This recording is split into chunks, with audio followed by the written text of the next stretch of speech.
अस्सलाम वालेकुम, welcome to my YouTube channel learning with जी।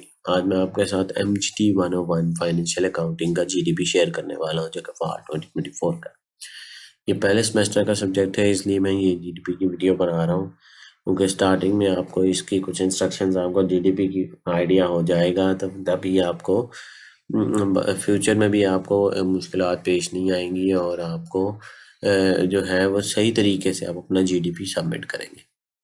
कुछ हदायत हैं, उनको गौर से सुन लीजिएगा ताकि आपको मुश्किल पेश ना आए, वरना आप कुछ गलती कर बैठेंगे और फिर बाद में इसका कोई तरीकाकार नहीं होता इसका। सबसे पहले तो इसकी अगर ये इसने ओपन होना है ना 26 तो ये 26 और रात 12 बजे ओपन हो जाएगा, यानी 25 की रात 12 बजे जैसे ही टाइम होगा ओपन हो जाता है। फिर 3 दिसंबर को ये बंद हो जाएगा रात 12 बजे, 11:59 पे ये बिल्कुल क्लोज हो जाता है। आप उसके बाद ना टिकट ओपन करके सबमिट करा सकते हो, ना ईमेल करा सकते हो, कोई ग्रेस डे नहीं होता। असाइनमेंट में आपके पास ग्रेस डे होता है, एक्स्ट्रा टाइम होता है, लेकिन इसमें कोई जिस तरह क्विज होता है वो बंद हो जाता है, तो ये भी क्लोज हो जाता है, आप इसको नहीं अटैम्प्ट कर सकते।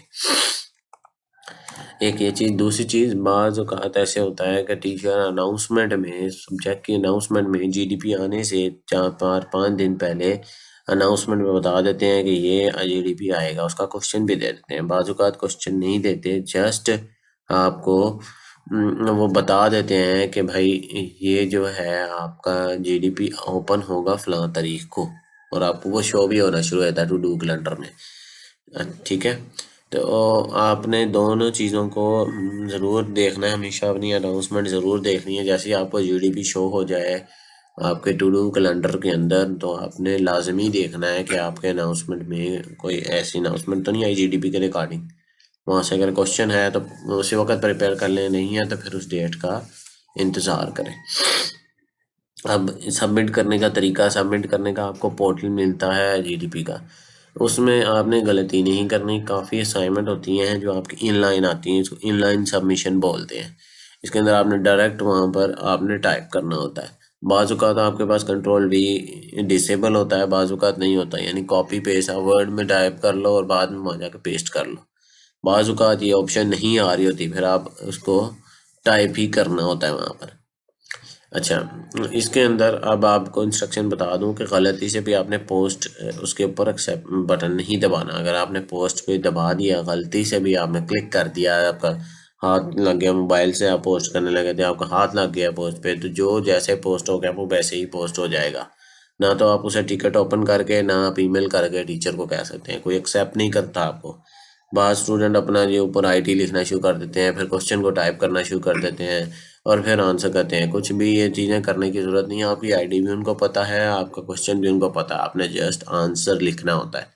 आंसर लेके टाइम न्यू रोमन करके 12 उसका साइज़ करके टेक्स्ट का, फिर आपने अच्छी तरह प्रीव्यू करा के सबमिट कराना है।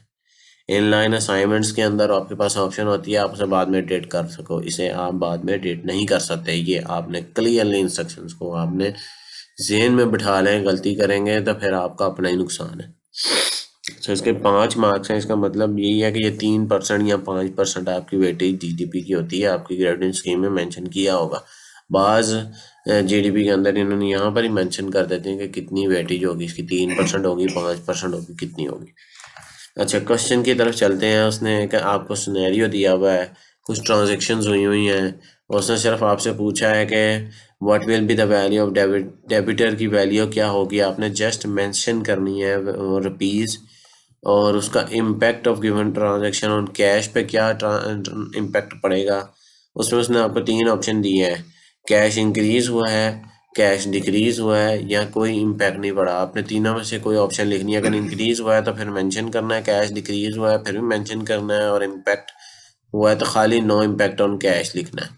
उसके बाद what will be the impact of given transaction, inventory के ऊपर क्या ट्रांजेक्शन पे होगी, उसी तरह इंक्रीज डिक्रीज या नो इम्पैक्ट लिखना है। फिर उसके बाद what will be the impact of given transaction on equity, equity पे क्या होगा, same as it is scenario है। आपने उसने आपको ये नीचे इंस्ट्रक्शन दिए हैं कि be provide the answer as required, so be concise and avoid unnecessary, कोई अननेसेसरी डिटेल नहीं लिखनी। अब यहाँ पर भी मैं आपको एक चीज़ बताता चलूँ, हर GDP की रिक्वायरमेंट होती है, कुछ स्पेसिफिक रिक्वायरमेंट को फॉलो करना ज़रूरी है। लाइक उसमें लिखा होता है कि इतने वर्ड्स की लिमिट है, इतनी लाइंस में आंसर लिखना है, 4 to 5 लाइन में लिखना है, 200 वर्ड्स के अंदर या 90 वर्ड्स के अंदर है, उसकी रिक्वायरमेंट में उसकी डिटेल में लिखा होता है। उसको प्लीज़ काइंडली पढ़ लिया करें कि आपका जो है कि आपके आखिर क्या रिक्वायरमेंट है, उसके मुताबिक आप उसको सॉल्व किया करें, ठीक है। जैसे यहाँ उन्होंने लिखा है, उन्होंने कहा आपको सिर्फ वो जो बात कही है वही आपने लिखना है, कोई और डिटेल नहीं लिखनी। तो ये जीडीपी का आंसर है। वैल्यू ऑफ डेबिटर जो है वो 65,000 है।